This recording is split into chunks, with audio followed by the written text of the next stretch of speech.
Alright guys, can you hear me?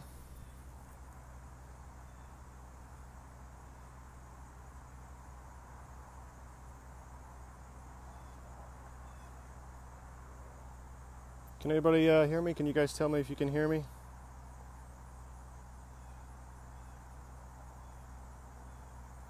Okay, that's a yes. You can hear me? Perfect, thank you. Alright. So, decided to do a live video for you guys of the bus, just for fun. I've realized now that we've had it for 8 months now, and I've never really given a proper tour of it. It's not finished, and the reality is it's going to take a while to finish. So there's no reason to really wait and not show you guys basically what you bought and made happen last December, November. So we will start on the outside, we'll work on the inside, and then if you guys have questions, you can type them out, and I will try to respond to them later after the video. So this is Flying Fur 2. You've seen it in photos, now you will see it in a live video. Flying Fur 2 is a 1980 MCI-9 bus. That's Motor Coach Industries commercial bus chassis that was converted in 1981 to a motorhome, and unfortunately we're at an airport. Imagine that. So there will be some background noise. You can see the truck down there. That's where Flying Fur 1 lives.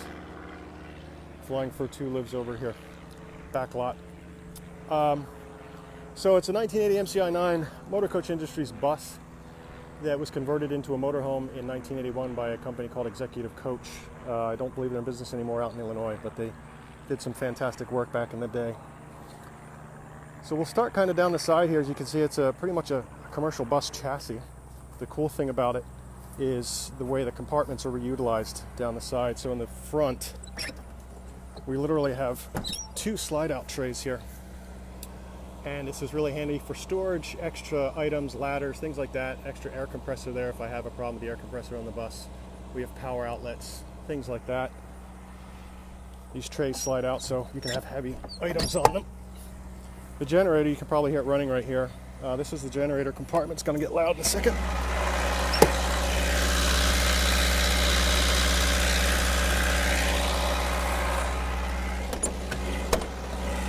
So that is a 12.5 kilowatt Kohler generator that powers this beast when we don't have shore power to plug into. It's a little sick right now. It might need some more work. I'm hesitant to do anything replacement wise because it is literally a $10,000 generator to replace, so I'm going to keep working on it to make it last as long as we possibly can, because that's a pretty big investment. Our third compartment on this side is water containment. So you've got a fresh water tank in the front, you've got the black water tank here, and you can see the old electric water heater in the back. It's not really practical in my mind anymore these days. So I have this little tankless water heater on demand. It works really well. It's temporarily hooked up to this propane tank as I was testing it. I still have to plumb it into the propane system in the bus. So in 40 years technology has changed quite a bit. But again, still sort of in the works here. Nothing's really done on this bus. Everything's a work in progress. I'll walk around the back, not much to see here. Except for automotive people that might want to see what a 2-stroke diesel engine looks like. It's pretty ugly in here. That's an 8V71 Detroit diesel engine. What powers the beast. We are tagged as a motorhome. That is a backup camera from 1980. Fascinating. Massively fascinating and large. Got to replace it with something smaller. So you will notice on the side, I have the windows popped open. This bus, these emergency escape windows are not really meant to be open going down the road. So getting airflow through this going down the road is a challenge I'm still working on. One of the options is to replace these windows with more of an RV type that fits in there and then slides open. But it works perfect when you're sitting still. Down the side here, again, not much to see. You've just got some more accessory compartments in the back. This is where we hook in our shore power, so you have a 50 amp connection here. The rest of this is telephone, TV, anything back in the day. You've got propane vents here. We have propane heaters inside. So you have the other side of the water compartment here. And looks like I have a slight leak. I left the water pump on, which is right here for fresh water. So your fresh water tank, 100 gallons, black tank, and then we have some more storage here. And again, this is still a big work in progress. But it does allow the bus to be completely self-contained. The generator you just saw on the other side feeds off the main diesel tank for the bus. So basically, as long as I have a full tank of diesel, I can take this thing anywhere and live off of it, as you'll see on the inside soon. Over here we have some electrics. Some things work, some things don't. I'm pretty sure this inverter's dead. I have to look into it and do some troubleshooting. So the only way I get power right now is off the generator. I can't generate house power off the battery packs here. One charger here, some new battery chargers I installed here. We have a large propane tank here, which feeds the stove, propane heaters, and the fridge is also can be run off of propane, which you'll see when we get inside. As you see now, you know, this is not a typical RV, and the one thing I love about it is it's a commercial bus chassis, so these things are just meant to go for millions of miles, and it just seemed like the right kind of vehicle that we needed. Again, just another storage compartment here in the front. Fold-out trays. This is the actual connection for the house power. So I have this generator here because our main generator can get a little sickly and not work properly all the time. This little one will power at least enough to run the very basics. It's just a matter of putting it right over there and plugging it into the bus. So again, you try to have backups for the backups, especially if we're over the road and full of dogs. We don't want to have a problem. So that's about the outside of it. It's not too fascinating. So we're going to go inside and spend some time in there. I'm going to warn you guys ahead of time, I have not properly vacuumed, cleaned, sanitized. This is pretty much raw. You're going to see it as it would come off of a transport, minus some minor cleanup. So that's just the way it is. It's time consuming to do all of this in my quote-unquote spare time. So here we have the front of the bus. Obviously, when this was built, this would have been just rows of seats all the way back. When we bought it and brought it back to Pennsylvania, one of the first things I had to do was figure out how I was going to put and where I was going to put crates and how I was going to do everything. And what made the most sense to me was to start in the front. Much like the airplane, I want the animals to be near me. I want them to feel comfort. I want to be able to check on them. I have a nice mirror here that I can look back on them and check on them when I'm driving. Just to give you another tip here, I'm going to be a little scatterbrained in my presentation, but this is what the bus actually is.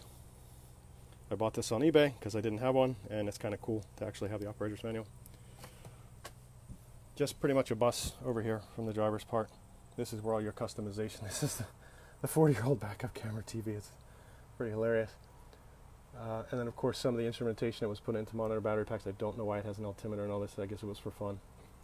We actually have a CB that plays music, like 40 different ridiculous things. The control panel over here, this probably took the most amount of time to learn because everything is powered either by generator or shore power, and you've got to monitor all of this stuff. So you've got switches for just about everything you can see here. The hilarious thing is, back in the day, this has front and rear radar detectors, and this was the switch to activate them. They called it the smoke detector. Anyway, back to the bus. You'll see a recently installed roof unit before we get further down. It's actually a company called Furrion, no pun intended, right, for the Flying Fur bus. So I'm still in the process of adding air conditioning to this.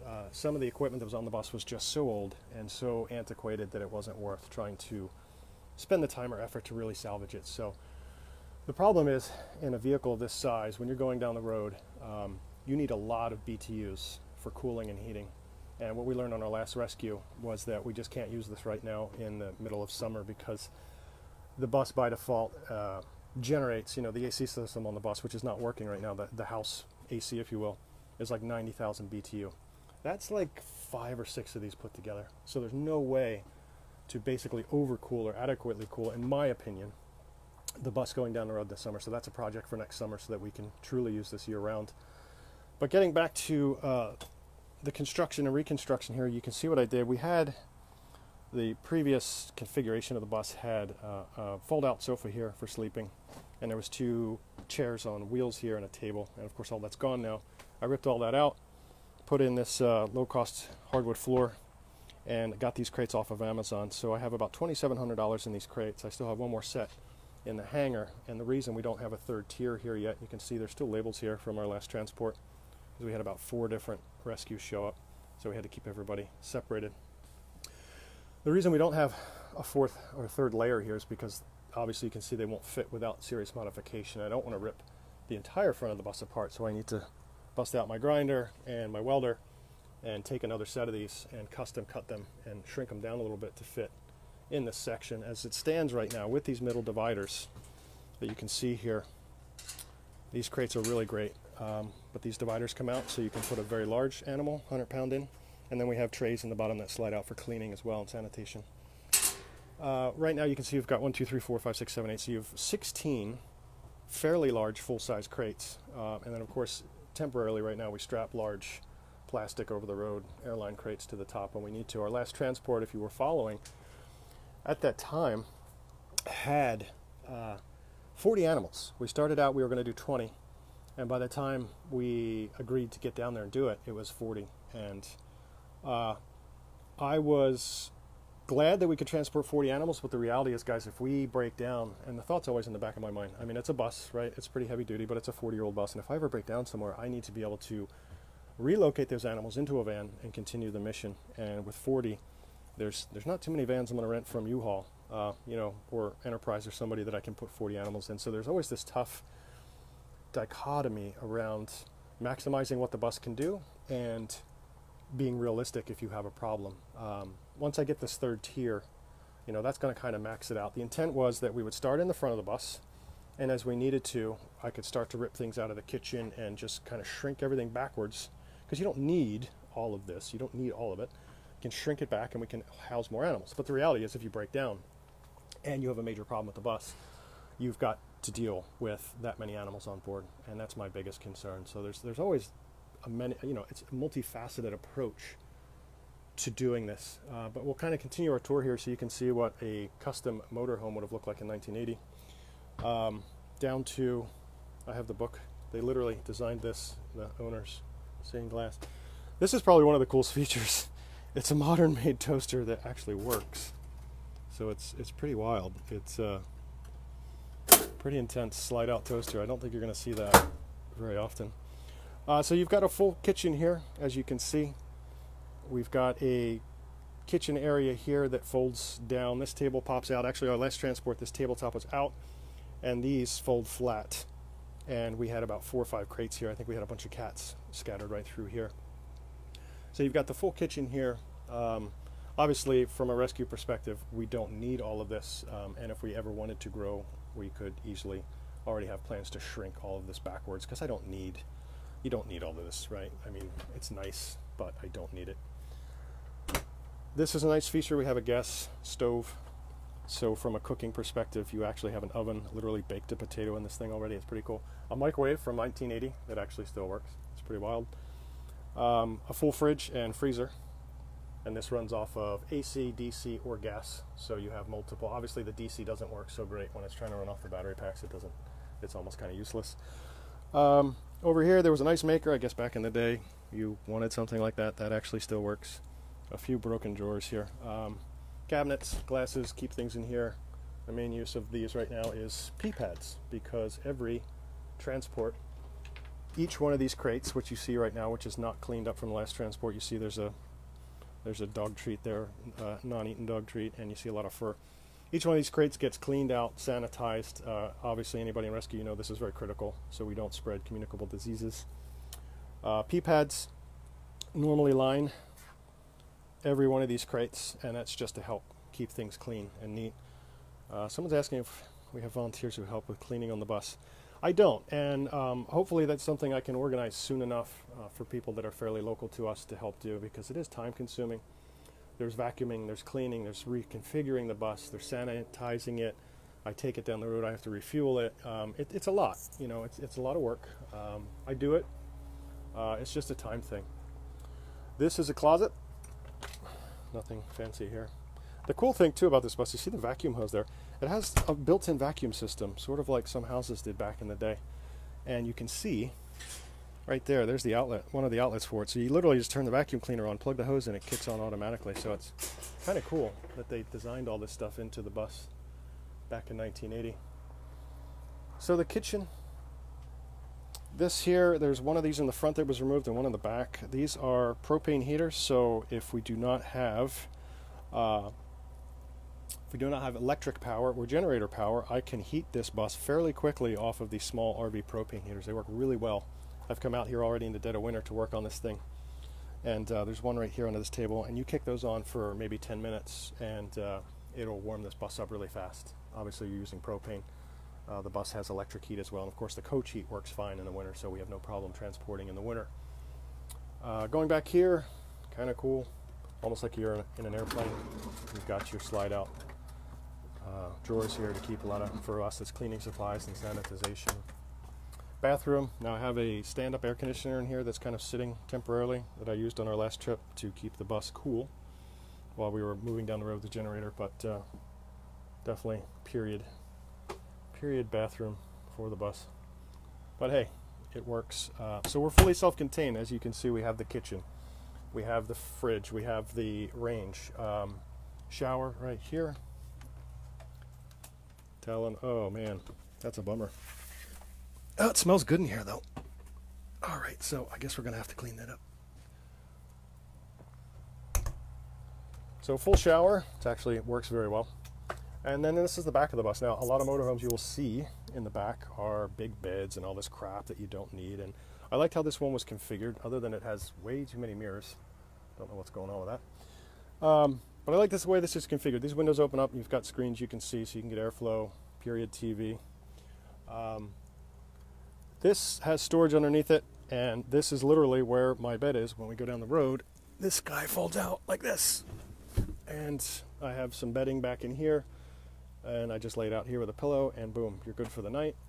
And then in the morning, you get up, you put everything away, fold this up, and then you've also got storage underneath it. So this works well, and if anything, I would reconfigure this maybe to be, I don't know, laundry, desk, something, because part of the intent of this bus, and it's difficult to do, obviously working a full-time job, is that we would be able to use this in disaster scenarios, disaster relief, where I could take this somewhere and be able to, park it for a few days and help shelter animals that might be displaced, for a week or so until their owners could be found. So that is one of the intended long-term uses with this bus that I wanted to do.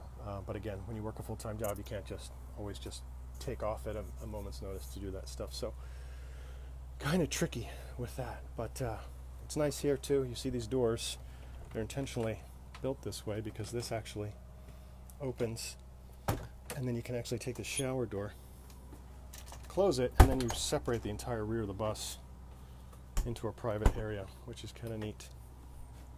As well as this guy does the same thing. It looks like it's a door to nowhere, but it's really, again, what's with the mirrors everywhere? It's pretty insane. So that's the point of that. So if anybody's wondering why we bought this, when I looked back in the day, this was always sort of on the back burner as a secondary idea for ground transport. But it really came about last winter. If you guys remember, we had a problem with the airplane, and we lost a month of time with the airplane. We had a cylinder that needed to be replaced, and that turned into 3 cylinders.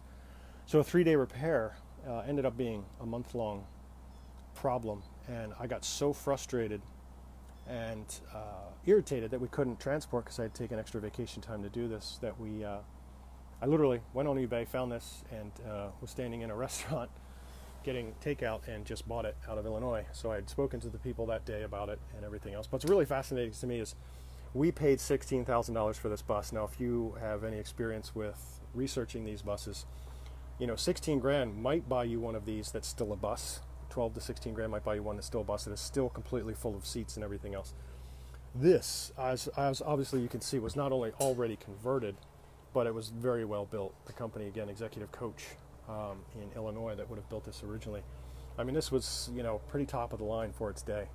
So to get this bus, you guys raised, over Giving Tuesday last November, you raised $16,000 for us in 3 days. I had a goal of $2,500, and you actually raised $16,000.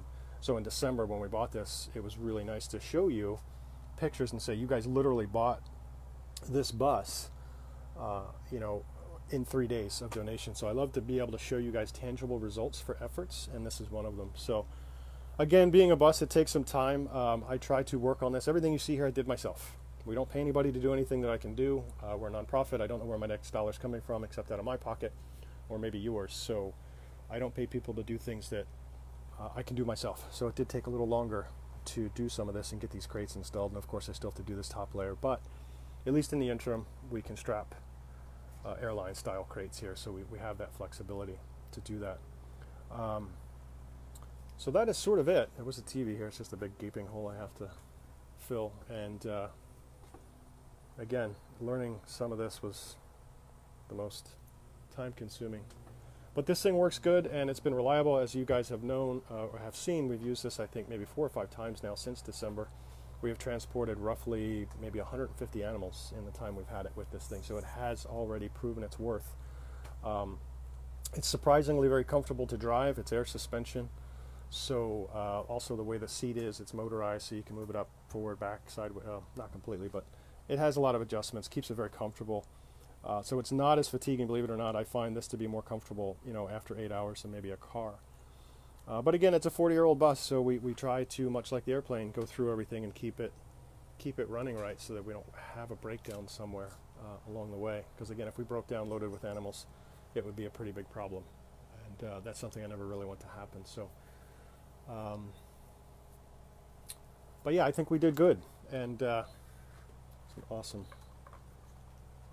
awesome features of the day. I think we did really good with this. I think we got lucky. We got it at the right time, and I think we got it for a good price. I'm not a fan of regular RVs myself, just because of the way some of them are manufactured. I think the bus is a superior approach to this, and the way they're built, and you can customize them, and it's pretty much, you can do whatever you want. Somebody's saying, can we just see a convoy of rescue buses going to disaster areas? Yeah. I don't know too many other people that use a bus. I know some rescue groups use trailers. That really creeps me out. I don't like the idea, personally, of animals being in a trailer by themselves in the dark, even with air conditioning. It's all about comfort, guys. It's all about comfort and keeping these guys as close to me. Literally, I'm going to sit in the driver's seat so you can see what it's like.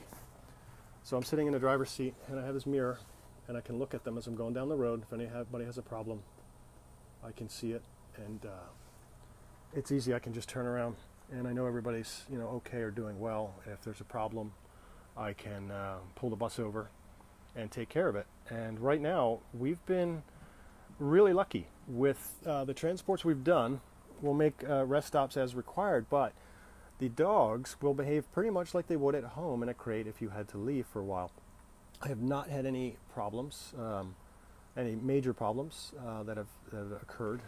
The dogs are usually very well behaved, no issues. We'll make a rest stop. I'll check on them. We'll give them a little water, make sure they're good. If somebody's made a mess in their crate, obviously we're going to clean that immediately. That's something where you pull over immediately, you find a stop. You don't want a dog being stuck in a crate where he soiled it. That's just not good for anybody. So we'll do that. But how long is the bus? Somebody said this is a 40-foot coach, so it has a tag axle as well as its primary drive axle. Do you have a CDL? You don't have to have a CDL in Pennsylvania. Every state is different. You need to have, now this is titled as a motorhome. It's not a commercial vehicle in that regard. But in Pennsylvania, you need to have a non-commercial CDL, or a non-commercial driver's license, non-commercial CDL, Class B. You need a non-commercial Class B to drive this, because it has air brakes and because it's almost, 35,000, 40,000 pounds loaded. So it's based on the weight rating and the air brakes and everything. But what I found is, personally, the process in Pennsylvania to get your non-commercial license was such a pain in the ass that I actually just went and got my full-bore Class B CDL. So I don't need it. Didn't intend to get it, but I didn't want to have a problem, and it was just easier to go get my full-on Class B CDL to get this done, because I didn't want to take the chance. It's every state's different. There's certain states you could register this in. They treat it like a car, and it's no big deal. But the reality is, going through the CDL course is very beneficial. You learn a lot. And there's a lot of people out there driving motorhomes of this size that probably don't know what they don't know. As big of a hassle as it was just to go through the process, I have to say I did learn quite a bit. And, it's all good. It's all safety-oriented type stuff. So it was a good experience overall. It's great they are cages, not crates, bright and open. And you know what? That is a good point. I'm going to start looking at some of these questions now.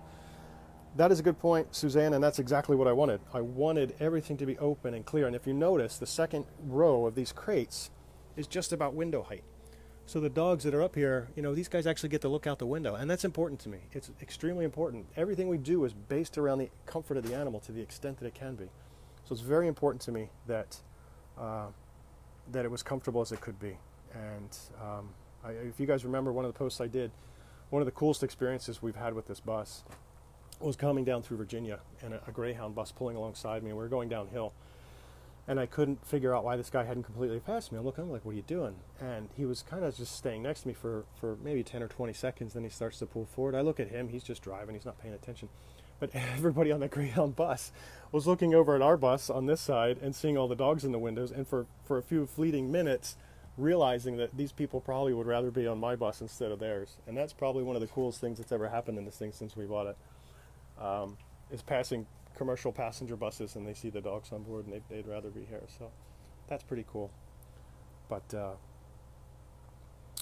Mary Jane, classified as a motorhome. Yes, this is titled and registered. Everything is around being a motorhome.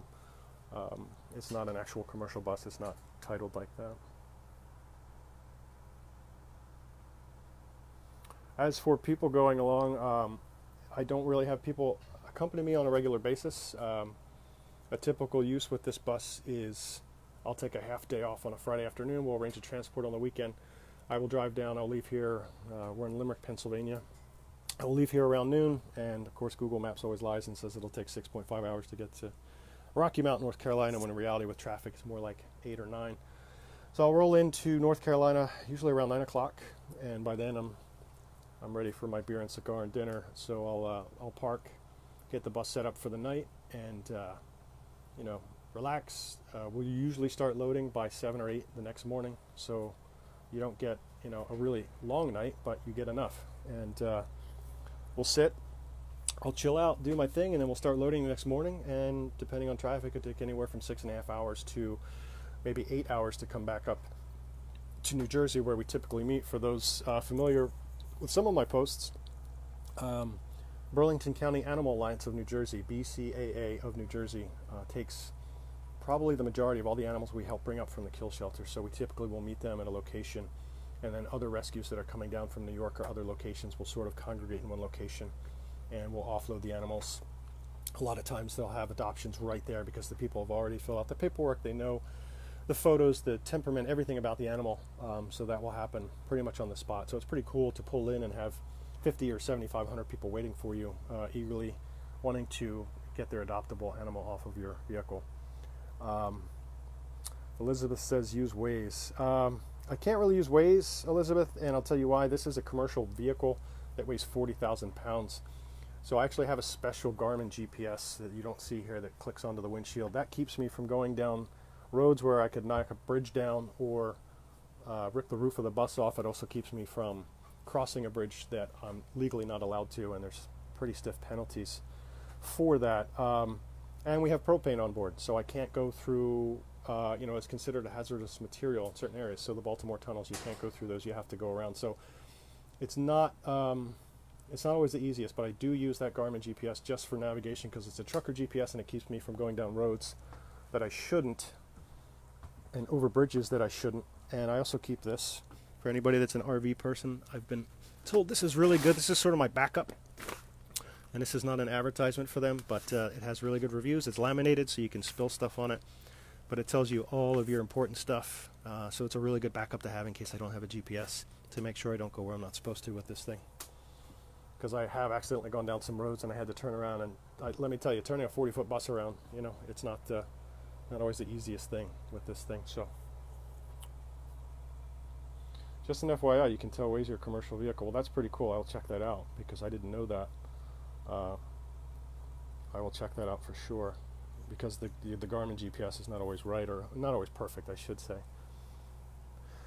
How many doors of cats can you transport with the bus? We've had up to 40. Right now it's designed to hold 16 with these crates, or you know, you could do 8 if you had huge dogs, because again, the center dividers come out, and it's when you wanted this setup, they come out so you can have one large dog spread across there. And we have had that. Our last trip, we had a couple large dogs on the bottom, And that also works well for the bottom, for the larger animals on the bottom, because they can literally, we're right off the floor, they can literally just walk right in. Fresh pee pads and everything's cleaned up nice for them. So, so yeah, 16 we've had up to 40 with crates strapped down on top here. And again, we're going to build a third level here when I get the time to do it, a customized third level, because we have all this stuff sticking out that I would have to kind of tear out. And these won't fit. A third one of these won't fit anyway because of the curvature of the roof, so I'd have to customize it anyway. So we're going to put a third level here, and then that would expand this up to another 8, so it would be 24 full-size crates more or less. And then we can accompany, you know, again back here, this table comes out in 5 seconds. These fold flat and meet in the middle, so you've got a bed / bench right here that you can use as well. But yeah, guys, so this is the Pawty Bus, if you will. I think it was a good investment, and we've been able to use it a few times. It's completely self-sufficient, as you saw. The generator, that generator is enough to practically power a house. It's just not in the best condition right now, so I've got to figure out if I can keep it going a while longer, or if I'm going to have to replace it at some point. Because again, it's a $10,000 investment that I really don't want to spend $10,000 on the generator right now for this thing if we don't have to. So it's usually, you know, when we're going down south, I usually can find a place to park where I can plug the bus into at least you know, a 15 amp breaker, and that will allow me to at least run the very basics that I need to keep it going overnight. And obviously in the fall you don't need, you know, this time of year you don't really need AC per se. At night you don't need heat, so you get into this really comfortable time of year where you can use the bus without needing to use a lot of energy around it. And of course, going down the road, as I mentioned on the outside part of the tour, with these windows you can't open them going down the road. They're not really designed to do that. I might be able to fix some sort of latching mechanism to pop them an inch or two, but I'd have to look at the pins at the top outside, because again, they're mainly meant for emergency escape. So really the only type of airflow you get is through some vents, and believe it or not, that tiny little driver's window. So one of the thoughts was to take out these 2 front windows and replace them with a custom RV style one with sliders, so you could actually get cross flow, because when you have a breeze and you have a window open on either side, you get really great air cross flow through here, and it's actually very comfortable. But otherwise you're just in a big metal tube, so the AC and the heating part of it, the heating's not so bad. Again, the coach AC, the coach heat works fine, and we have all of the electric and propane heat. It's the keeping it cool in the summer that we just don't have right yet. And I don't know if I'm going to put a custom AC unit in, because trying to repair the factory AC unit just may not be financially feasible because of what's involved with it. So that's to be determined as we go down the road, because the engine is in the back of the bus and the AC would most likely be in the front of the bus. So now you've got literally 40 feet of stuff you have to put through the middle to make it all work. So it's not it's just another challenge, right? It's just another challenge. Started this nonprofit with nothing, renting airplanes, raised enough money to buy an airplane, and then had problems with that over that, you know, obviously last December, which is in retrospect probably the best thing that could have happened, right? The airplane breaking down for a month got me so pissed off that we decided to buy the bus and make this work. So it's probably a good thing. But anyway, that's pretty much the tour. Pretty sure this video stays on Facebook. If you guys have other questions, I'll look and try to answer them. But that's pretty much it. Again, it's a work in progress, guys. It's a work in progress. It's not perfect, but it's done the job 4 or 5 times for us now, and it works. And when we can't fly, it's a great alternative, and hopefully in the future we'll be able to use it for disaster relief and things like that in places that are impacted, sort of like what we kind of expected to happen with the hurricane. It would be really nice to shelter pets in place for people that were possibly displaced from them, or animals that just got loose or stray or whatever, and have a place for them to stay for a few days, literally hang out in this bus while they try to reconnect. So that would be one of the coolest things to be able to do. Alright guys, that's about it. So that is Flying Fur 2, our 1980 MCI bus. It's a pretty awesome machine. This folds down too, by the way. You've probably seen photos. This is an air-operated floor that comes down, so you've seen dogs sitting here next to me. Once we're going down the road, I fold that down. The one thing I got to figure out here is a better way to latch this, because I do have dogs coming over here that want to look out the window and paranoid. One of them one of these days is going to try to open the door, and that would be horrible. So we've got to put a cover on that, a safety cover or something. I don't know what I can do. Figure it out. But that's it. Hope you guys enjoyed it. Thanks for watching.